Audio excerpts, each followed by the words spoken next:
If you recall, about a year ago, I made a video on my top 5 pet peeves in the world of wrestling. And pet peeve can be defined as something that just gets under your skin that you can't stand. And like for these 5 things, it doesn't bother me necessarily that these things are in wrestling. It's just they get under my skin, and it doesn't really necessarily take away from my enjoyment. I'm not going to hate on the product or a match for displaying these 5 things that I just can't stand. But they just, whenever I see them, I just cringe and I just roll my eyes or something along those lines. I made a video about this earlier last year, and my top 5 pet peeves, for those who hadn't seen the video. Number 5 was WWE's use of foreign wrestlers. Now they're all stereotypical and they all act the same. The constant plugs of social networking, constant generic pay-per-view names like TLC and Hell in a Cell and stupid pay-per-view names, the overuse of the term burial, and number 1 was CM Punk chants. All right, so now we're going to go on with 5 new wrestling pet peeves that some of them have kind of always been under my skin, some have recently started to creep up on me. Coming in at number 5, excessive finishers. Now, it's changed. The business has changed. The way matches are structured have changed. Those things have changed the business. It used to be in the old days, if you hit your finisher, done. Match was over. That's just how things worked. Nowadays, in big matches, you might have a kick out and shit like that, but it's just it's so overdone now to the point where one finisher, it would actually be more shocking to go back to it. Because if someone does lay someone out with their finisher, no one's going to see the finish coming. It's kind of weird the way they put themselves into this, but it's every John Cena match. And granted, John Cena's had some great matches, but I can't help but think some of his great matches are kind of just because of these constant near falls. And let's go back to last night, SummerSlam 2015. SummerSlam 2015 was last night. Undertaker hit a tombstone on Brock Lesnar, and no one bought that as the finish. You know why? Because ever since WrestleMania 25, because Undertaker's been pretty much part-time ever since then. He's had a couple matches. He's had a couple non-WrestleMania matches since 2009.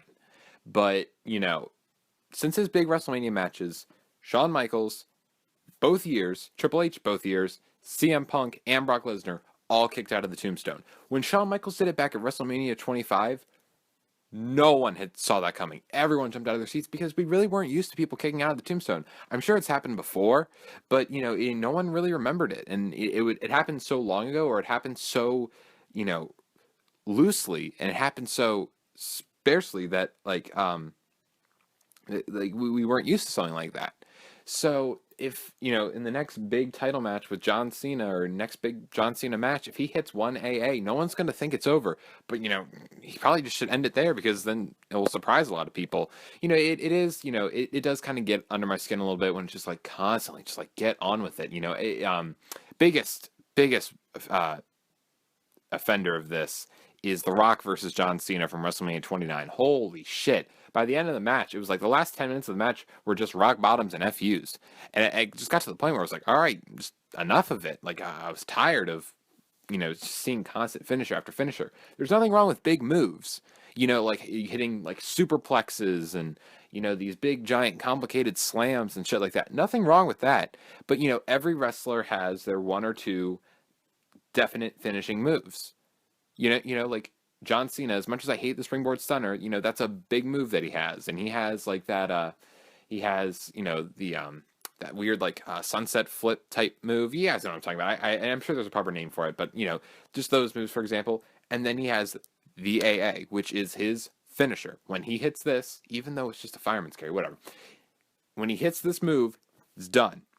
There's nothing wrong with having a lot of big moves, but everyone has their one finisher, and that's it. And when you just use it over and over again, it kind of devalues the finisher. I'm not saying you can't have any near falls from a finish, because that does add excitement, but it's come to the point now where we've had that excitement so much that it's no longer exciting. So, if anything, it's probably easier to go back to how it was, because now we'll start throwing people off guard. If we have more matches where one finisher ends it, people are going to have to start getting on the edge of their seat and get more emotionally invested into the matches. Coming in at number 4, we have King Gimmicks. Holy shit, I hate these things so much. I hate them. It didn't bother me really when, someone wins the King of the Ring, and like Owen Hart did it, Bret Hart did it, I think. And they wear they wear the cape, they have the scepter in their hand, they wear the crown and shit like that. They pose for a picture, yada yada yada. That never really bothered me, because it was like, okay, you're the King of the Ring, you wear it. Sure, it looks kind of goofy, and like Stone Cold, he didn't give two shits about it. He cut the Austin 316 promo with all the King, apparel right next to him. He didn't care at all. But, as far as just like wearing the crown for once, on the day you win the King of the Ring tournament, whatever, I don't, that doesn't bother me too much. But when you have to change your name and you get this new Titantron, and you get this new, like King Sheamus, King Barrett, two most recent offenders of this, holy shit. It makes you look like the biggest wingnut on planet Earth. You look totally stupid, and like this King Barrett gimmick has completely halted all of his momentum. And, I don't know if this is the truth or not, but I can't suspect that, because Bad News Barrett was getting insanely over, and everyone loves to say, I'm afraid I got some bad news and shit like that, because Vince is somehow, the fans can only love his chosen one. Fans can't love every wrestler on the roster. Bad News Barrett comes out, and he is King Barrett. And he completely stripped away everything people liked about him. It's like when they changed Fandango's music. Like, what the hell were they thinking there? The only thing over about that guy was his music, and you changed it? Oh, granted, they brought it back, but still, absolutely ridiculous. King Barrett, though, like, he gets in a feud with, drumroll, R-Truth, who came to the ring with a toilet plunger. Like, what the hell? The King of the Ring is supposed to elevate anyone. I feel sorry for whoever has to win that tournament. The King of the Ring, when you were the King of the Ring, oh my God, he won the King of the Ring tournament. Like Brock Lesnar back in 2002, he got a main event at SummerSlam against The Rock. And then what did Wade Barrett get? He got a feud with R-Truth. And it wasn't even a big time feud. They were wrestling, at the 10:30 hour of Raw. And, R-Truth coming out in the toilet plunger, wrestling on the pre-shows, did absolutely nothing for him. And now no one cares about him. The Bad News Barrett gimmick was great when it lasted, and maybe they're bringing it back, and they're probably going to have to, because eventually you can't go as King Barrett for the rest of your life. And, Sheamus had, like a 4-month run with it? I don't know. It was stupid.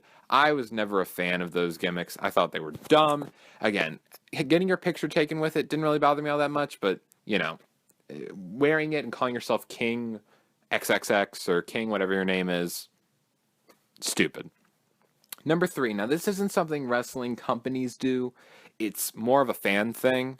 I hate when fans, I see this all the time, like on promos to like on like commercials for like WWE products, like let's just say like whenever the WWE DVD comes out, it's like the greatest WrestleMania of all time. Own it today on DVD. And like when the show's over and like the announcers, when the big celebration's going on, the big title win's going on, and Michael Cole's like, ladies and gentlemen, this has been an historic night.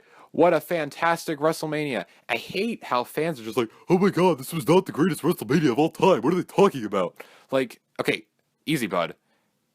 They're a company, and they want to advertise their products. If you run a lemonade stand and someone says, ooh, you're running a lemonade stand, you say, yeah, this is lemonade, but, it's not as good as the lemonade I made 2 years ago. So, it's not even all that good. Like, I had some bad, like, lemons from my tree. No one's going to buy the lemonade. Same principle here. If WWE for WrestleMania, like WrestleMania 29, let's say, I personally thought WrestleMania 29 was good. A lot of people don't like it. And critically, it was not the most well-received WrestleMania of all time. Can you imagine that WWE commercial? It was a subpar WrestleMania.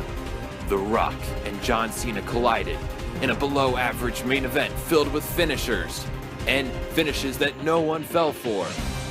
This had a world title match that was pretty much racist, and no one cared about it. They only wanted Dolph Ziggler to cash in his Money in the Bank contract. The only redeeming quality about this WrestleMania was the one match between The Undertaker and CM Punk. Just go on YouTube and search that match. Who's gonna buy the DVD? No one. Granted, some people just buy the DVD because they want to collect it, and some people just want to have WWE memorabilia. But to the casual fan who isn't 100% invested in the company, they see a commercial for the WrestleMania DVD while they're watching Raw, and it says, this WrestleMania was okay. I wouldn't pay $25 to see it on DVD. Who's going to buy it then? So all the fans were like, "Oh my god! Like, why do they insist on the announcers saying like, oh, this was the best match ever. This is the best WrestleMania ever. This is the best SummerSlam ever." It's because they're trying to advertise their events. And when they say like, "Oh, this is the most built-up match in the history of WrestleMania," and be like, "Oh, no, it's not. Like, Andre the Giant and Hulk Hogan was the best and most well-built WrestleMania match." Okay, you're probably right, but this is 2015, and we need to worry about selling out WrestleMania. Of course, they're going to say this is the biggest match of all time. It might not be true, but you know what? They have to say it if they want people in their arenas. God, like, I understand that you're very passionate about this business, and you're willing to call WWE out on their shit when they say something is good when it's not. I understand that full and well. But you have to look at it from a company standpoint. Don't lose your shit whenever WWE says one of the things they did was great. Because they have to. God. All right, number 2. Now this one hits way close to home. Bad acting. Now this can go in a lot of ways. Obviously here. I am not, this is not the Tony Awards. This is not Citizen Kane. This is not Titanic. This is not Avatar or whatever Pulp Fiction or whatever amazing movie you want to talk about. I understand that the people in the wrestling business did not get into wrestling to act. But oh my God, some of these wrestlers are the worst actors I've ever seen in my life. It goes beyond being a good promo. You can be a good promo and not be a good actor. A prime example is Daniel Bryan. Daniel Bryan he can cut a promo. He's not the greatest mic worker ever, but he can cut a promo. But Daniel Bryan is not a good actor. If you can tell, Daniel Bryan is often smiling a lot when he's trying to be serious just because he can't, like, act serious because he's so, like, involved with the fans and shit like that. I'm not hating on Daniel Bryan. He's not that good of an actor. And I'm sure he'll say, you know what, Jericho 8704, you're right. I'm not that great of an actor. And I'll say, but you're a one hell of amazing wrestler. And he said, that's what I want to be. So I'm not faulting them for being bad wrestlers. But it just, oh my God. But like, if you're going to have a storyline that involves acting, by God, get some wrestlers that have just the tiniest bit of acting experience. The worst offenders, and when I say the worst, I mean the worst, are the Bella twins. Holy shit. Like, look, I don't hate the Bellas. I think they've improved leaps and bounds. And anyone who doesn't think so is lying to themselves. They're not the greatest wrestlers in the world. I understand that, but my God, they were better than they were a couple years ago. And Nikki Bella and Brie Bella, I think, are good women's wrestlers, and they're good, and they're big contributors to the Divas division, but these ladies cannot act to save their lives. 2 instances. One was that stupid storyline with, like, Kane and Daniel Bryan and Brie Bella back in 2014 when, like, Kane was basically stalking them like he was from a horror movie, and Brie Bella's screaming was unbearable. And then there was another time. This one was... when I heard this, I nearly cried. Maybe it's because I'm going in as a theater major in college, but whatever. I remember it was late 2013. It was when Daniel Bryan was feuding with Randy Orton. And, like, Randy Orton had, like, the 2 twins hostage in, like, a locker room or something like that. And, like, Daniel Bryan, like, left his match and he ran backstage. And, like, he was just, like... Where are the, like, he barges into the locker room and the Bella Twins are there and Randy Orton's not there. So Dan Bryan's like, where the hell's Orton? And then they're like, I don't know. And then, like, the Bella Twins are like, oh my God, Randy, look behind you. And then, like, Randy, like, beats his ass. And then I just remember Randy Orton is beating the shit out of Daniel Bryan. And I think it was Nikki. She just went, no. Like, oh my God. It was so bad. Their delivery is so horrible. And my favorite. Oh, this one. People wonder why, like, people always get mad, like, oh my God, why did they cancel the Bella Twins storyline? This is why. It was when they were in the ring with Jerry Springer, which, first off, that's probably another pet peeve for another video. Celebrities who are not relevant anymore. Anyway, Brie Bella and Nikki Bella, was during their feud when she betrayed her at SummerSlam, and Nikki Bella said this line. And this is exactly how it sounded. And after she said this, I'm not surprised that this storyline was just dropped with no resolution. She said, Brie, I wish that you died in the womb. And she just said it so horribly. Like, her delivery was the womb. And she just, oh my God, it was so bad. And another one, it's because of Total Divas. That's why. Honestly, Total Divas is one of the most genuinely entertaining shows because of how bullshit the acting is in that show. Unbelievable. Anyway, the other one I remember was I think it might have been earlier this year, or maybe it was last year. I can't remember. No, it had to have been earlier this year because it was when it was like a SmackDown segment. It was like Tyson Kidd and Cesaro and Natalya and the Usos and Naomi all went to dinner, and like apparently like a big fight started at dinner, and Natalya's rant on Naomi was horrid. Natalya's up there too. She's an awful actor. And granted, you can be a good speaker and you can't be and you can still not be a good actor. And I'm sure that there's a lot of people who cut great promos that aren't the best actors in the world, but holy shit, like you have got to get it together. And this kind of has a little sub. I have like kind of two pet peeves tied with this because they all kind of tie into acting and selling. But submissions too kind of piss me off, and like tap outs. You know, when you're in a submission hold and you tap out, what you're saying is this hold that I'm in is so incredibly painful that I'm willing to end my pain right now by feverishly tapping on this mat. How many times have we seen a wrestler just tap out, like, you know, give a couple slight taps on the mat in a very gentleman manner, just tap, tap, tap, tap.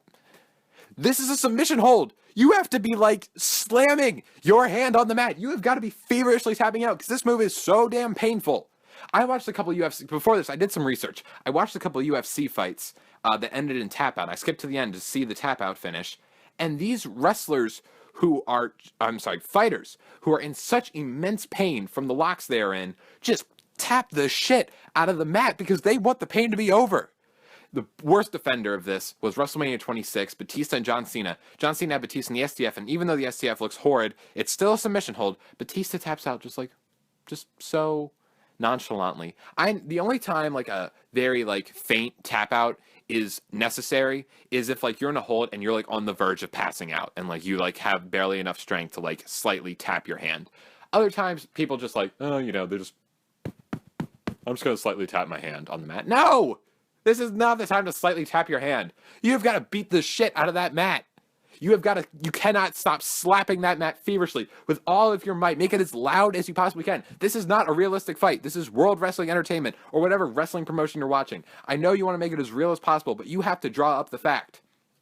I'm getting really off topic here, and this video is going, Jesus Christ, it's 17 minutes. All right. But like a slight like pause. Like I'm gonna change subject here. Shawn Michaels, when he hit the super kick, one of the tricks he did to get extra sound off the kick was slap his thigh with his kicking leg. You know what I mean? Because the kick does not make that loud of a sound. But he hit his leg to get a bigger sound so the fans can go, oh my God. And that's why they have the microphones under the ring. So whenever someone hits the mat, it's such an added effect. They don't do that in UFC because the main objective of UFC is to just beat the shit out of someone.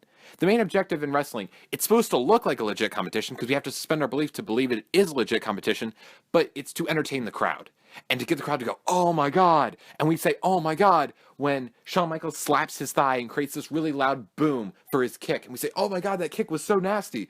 And then when someone falls on the mat and the microphone booms across the arena, we can hear him smacking against the mat. We're like, oh my God, that must have been so painful. And then when someone's tied in a submission and they're not doing anything, you got to be like screaming and trying to desperately like claw for the ropes. I don't care if it looks ugly, just like try and start crawling and just like scream at the top of your lungs and try to fight out of it. Why did Stone Cold get so over? Blood was pouring down his face and he was screaming with Bret Hart when he was locked in Bret Hart's sharpshooter, just screaming at the top of his lungs, trying to get up and trying to like reach for those ropes and just fighting with all of his might. And granted, he never tapped, he passed out, but still that got him over. When you just slap your hand on that mat, you'll look so much better and it's better acting. So I basically had it was basically two different pet peeves, but they kind of have the same aspect to it. The lack of performing for wrestlers, but whatever. That probably, honestly, after that giant rant, that should have been number one. But number one for me, maybe that should have been number one, but whatever. I actually am pissed off about number one too. Number one, generic sets. Why does every pay-per-view look like Raw? Here's the thing. The stage doesn't matter to my overall enjoyment of the show. Prime example, my favorite WrestleMania, and probably the best WrestleMania of all time, for me at least, is WrestleMania 19.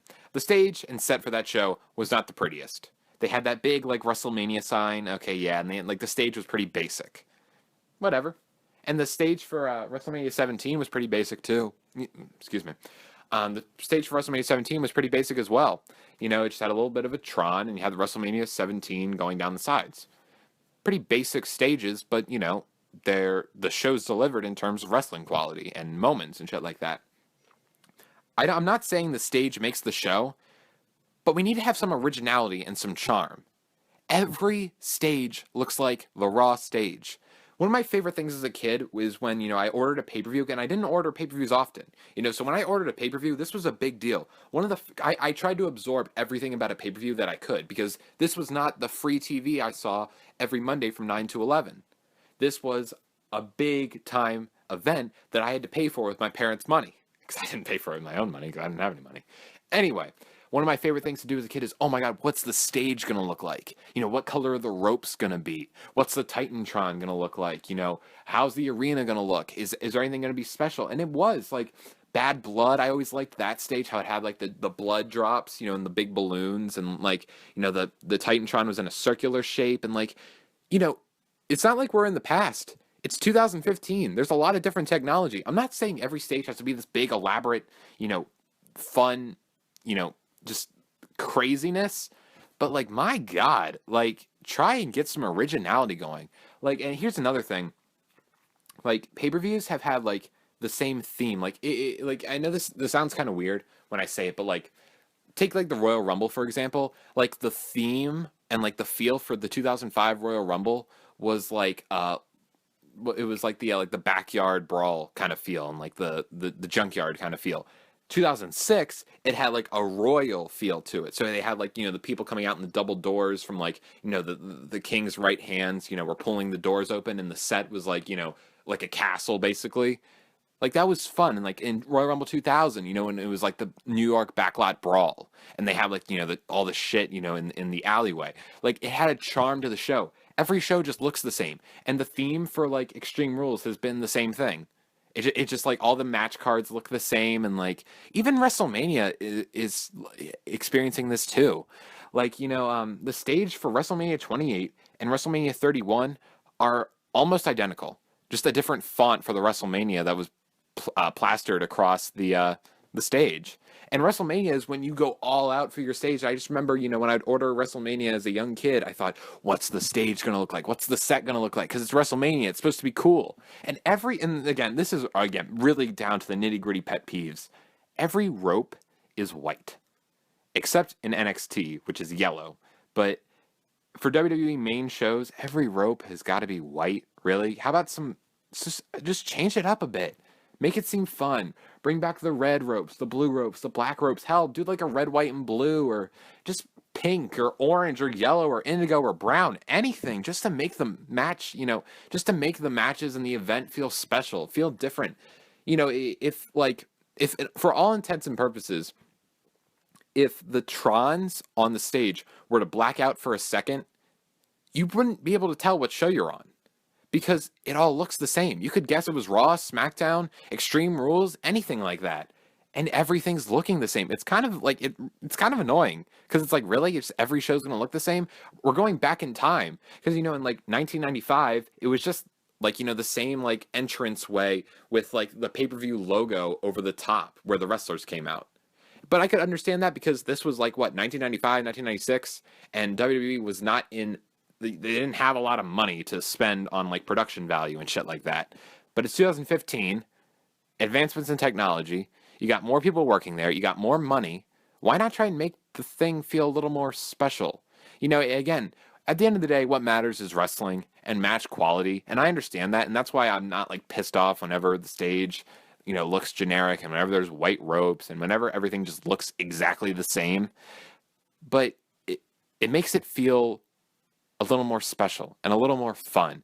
And I don't know, it kind of annoys me. And this went on far too long. I'm so sorry, guys. This is not how I meant it to be, but I'm going to end it here. Again, number 2 shot probably should have been number 1 now that I think about it, but I'm out. I'm sorry for keeping you guys, but I just pray that, you know, when Raw's on, we have red ropes again, and when SmackDown's on, we got blue ropes, and just make every show feel different, for God's sakes.